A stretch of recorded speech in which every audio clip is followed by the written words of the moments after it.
Welcome to Vetsplanation. I'm your veterinary host, Dr. Sugarman, and I'm going to teach you about veterinary medicine. In this podcast, we dive deeper into the understanding of what our pets are going through and break down the medical terms into easier to understand chunks of information. Just a quick disclaimer, this podcast is for informational purposes only. This is not meant to be a diagnosis for your pet. If you have questions about diagnostics or treatment options, please talk to your veterinarian about those things. Remember, we are all practicing veterinary medicine, and medicine is not an exact science. So your veterinarian may have different treatment options or different opinions. This information I provide here is just to help pet parents to have a better understanding for their pets. If you like our podcast, please consider sharing this podcast with at least one friend or someone else who has pets. Now, let's jump into this week's episode. Hey, everybody. Welcome back to another episode of Vetsplanation. So this is the podcast where we make very complex veterinary topics easier to understand. I'm your host, Dr. Sugarman, and today we're going to be diving into an important issue that every dog owner should be aware of. That is water toxicity. Yes, you heard me right. Drinking too much water can actually be harmful and even life-threatening to our four-legged friends. So let's get right into it and learn how to keep our dogs safe and healthy. Let's start by discussing what water toxicity is and how it affects our dogs. Water toxicity, also known as water intoxication or also hyponatremia, it's a life-threatening condition that affects dogs when they ingest a large amount of water in a short period of time. So this excess water, it dilutes the dog's electrolytes, and I'll talk a little bit about that more later. But the electrolytes that we normally think of are going to be things like sodium, potassium, chloride. There are many others. Water toxicity particularly affects sodium, though. It disrupts the balance between water and electrolytes in the body. As a result, the cells in the dog's body can begin to swell, causing potential organ damage, and even in severe cases, leading to brain swelling and seizures and death. So we're going to talk real quick about what sodium is to help explain how water toxicity happens. In normal everyday life, the kidneys regulate how much water is going to be kept in the body and how much water it's going to get rid of as waste, aka urination or pee. Normally, if sodium becomes too high, signals are sent to the brain that tell them that they are thirsty. Same thing happens to us when we eat a ton of salt. Think about eating a ton of chips, right? You become really thirsty. Same thing happens with them. So that tells the body to keep more water in to help dilute out or bring down the sodium back down to normal. Now, the opposite happens when sodium levels are too low. This is called hyponatremia. Hypo means low, and natremia means sodium. So hyponatremia. If there is too little sodium in the bloodstream, it tells the brain that the pet is not thirsty and to get rid of large amounts of water through the kidneys. By getting rid of the water, it's helping bring down the sodium back down to a normal level. Just to sum it up a little bit, too much sodium in the body makes the body thirsty or makes the dog thirsty, and too much water makes the dog urinate more. So all this is done to help keep that sodium at the right levels in the body. After ingesting too much water, there will be a very rapid increase in very dilute urine. The urine will basically look clear like water. If the body cannot get that sodium level back down to normal quickly, then this is when all these bad things happen. We'll talk about the clinical signs later, but the signs can range from things, like I said, very mild things like an upset stomach to very life-threatening things like brain swelling. Now let's talk about what kinds of activities can lead to water toxicity in dogs. Water toxicity can happen in various situations, but most commonly it's seen during water-based activities, such as things like swimming, water games, playing with fetching toys from the water, or even drinking excessive amounts of water from the hose or the sprinklers. Dogs that are really overzealous about water-based play may inadvertently start swallowing large amounts of water, putting them at risk for this water toxicity. This isn't usually something that just occurs just from the pet drinking water out of a dog bowl. Now that we've talked about the causes of water toxicity, what should pet parents watch out for? It is very crucial for dog parents to be aware of early signs of water toxicity, which can be things like vomiting, changes in their behavior, excessive salivation, meaning they're just drooling constantly, bloating, so their belly looks very bloated, or dilated pupils. And that means that the black part of their eyes looks like it's really large. As this condition progresses, the dog's going to have more concerning clinical signs. They may become really lethargic, meaning that they're just really weak or don't really want to move. They can be uncoordinated. We also call that ataxia, but they'll be very wobbly. They can even have collapse. Some of the even more severe symptoms are going to be things like seizures, coma, or respiratory distress. They have a really difficult time breathing. And these can occur in the advanced cases. If you notice any of these signs, it is essential to go seek veterinary attention immediately so we can help the pet. What will be done at the vet hospital if we are suspecting water toxicity? It depends on how affected the patient is. For really mildly affected patients, then it's usually just restricting water and then monitoring their electrolytes or taking blood work on them to make sure that their sodium is normal. And that could be all that's needed.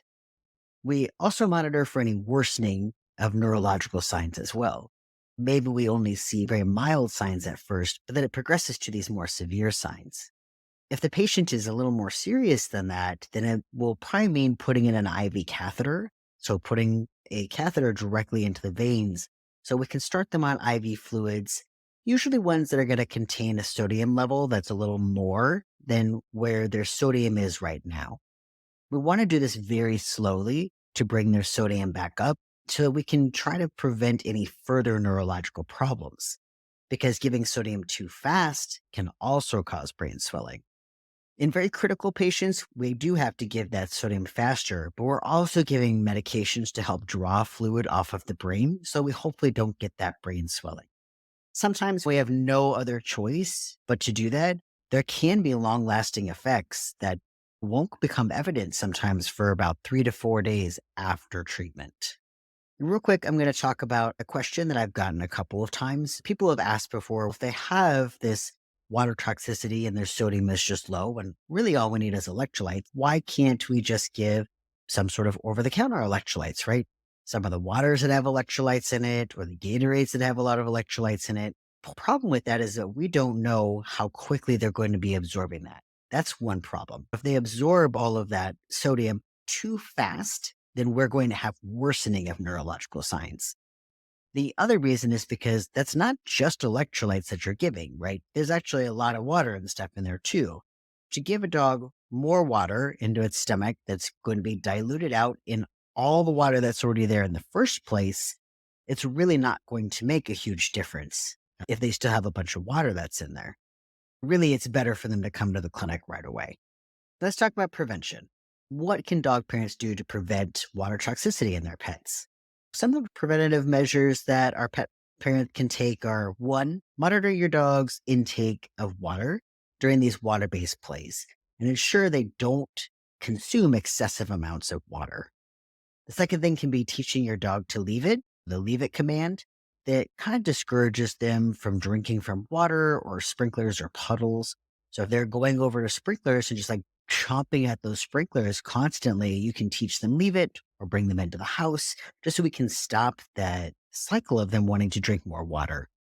The third thing is you can schedule regular breaks from your water play to make sure that the dog has time to eliminate some of that excess water that they've been getting. The fourth thing, supervising pets during water activity to make sure that they don't like submerge their head too frequently or for too long. When they do that, they're gulping a lot of water down, and maybe they only did it 2 or 3 times, but they've gulped so much water down that it can also lead to water toxicity. And then finally, our fifth thing for pet owners is to be diligent for especially the smaller dogs and those with really high energy levels, as they are more prone to water toxicity. They will not stop, right? They will just keep going. I'm going to talk about a case that I had real quick. The case of water toxicity that I had about a week ago. Now that it's getting warmer, people are watering more, they're out at the lake more and doing more dock jumping and stuff. There's definitely going to be an increase during the summertime here. But my case was a doodle who was chomping at the water when mom was just like watering the plants. We're going to call this doodle Noodle. Mom said that Noodle had done this many times before. They go outside, it's routine that mom waters the plants, and Noodle likes to go and chomp at the water. But this time, mom had been watering for longer than what she normally did. She had been watering for about an hour versus the 30 minutes that she would normally water for, and Noodle the whole time was chomping at the water. In her situation, Noodle collapsed and mom was super on top of it, rushed Noodle right in. When Noodle got to the clinic, she actually looked completely normal. It was really interesting. I examined her. She was very bright and alert and responsive.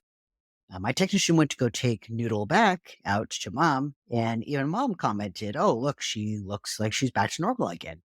Then things got really weird. She started walking on her toes, on her back feet, and then high stepping with her back feet as if she was in a marching band. My technician brought her back to me to see her weird behavior, and I saw it for about 5 seconds, and then it just stopped. Noodle seemed back to normal again. We watched her for a little bit, and I had my technician get a little bit more of a history from mom, and I found out that she had been chomping and playing at water for about an hour. Then I started worrying about water toxicity.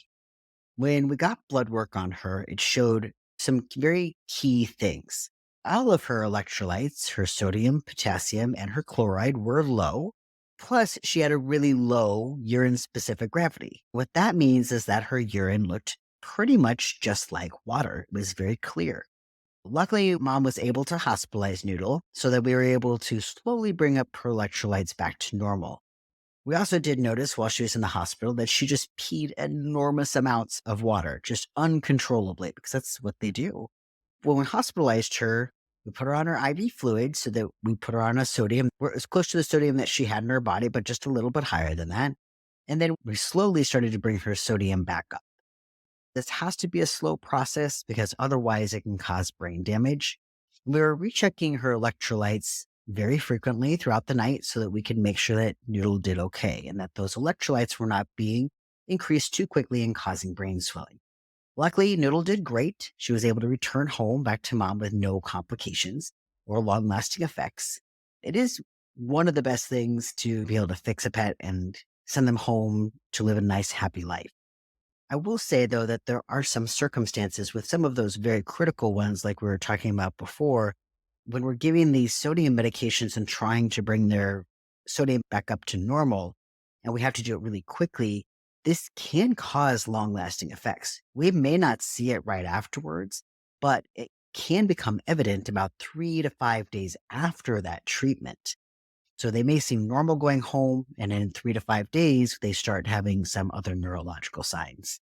So like I said, Noodle did great. We're super happy. We hope that this is the outcome that we have for all of our water toxicities. It's not a very common thing. I'll say that I've probably only had 4 of them in my veterinary career so far, but it's still something we should be well aware of. So I hope this information helped our listeners make informed decisions and have a better understanding of water toxicity in our pets. Remember, always keep an eye on your dog during water based activities and don't hesitate to consult your veterinarian if you do have concerns. So, we're going to do our animal fact real quick. I picked another water topic for today. Today, we're going to talk about something called the stonefish. Now, when you think about venomous animals, I'm sure your mind goes to things like venomous spiders or snakes. But did you know that there's a fish about 40 centimeters long that looks like a rock that is the most venomous fish in the ocean? These fish are camouflaged to look like rocks or coral and sit in like flat reefs and shallow lagoons. They can even be found in tide pools during really low tide. What seems like a red or orange rock actually has about 12 to 14 needle sharp dorsal spines. That means that there's these like spines on its back. Each spine has a venomous sac at the bottom of it that injects extremely toxic venom into anyone or anything that steps on it. It's a very painful sting, but don't worry, there is an antidote for it. So you just have to get to the hospital if you do come across one of these unsuspecting rocks. All right, that is it for today's episode of Vetsplanation. Don't forget to subscribe and share this podcast with a fellow pet enthusiast.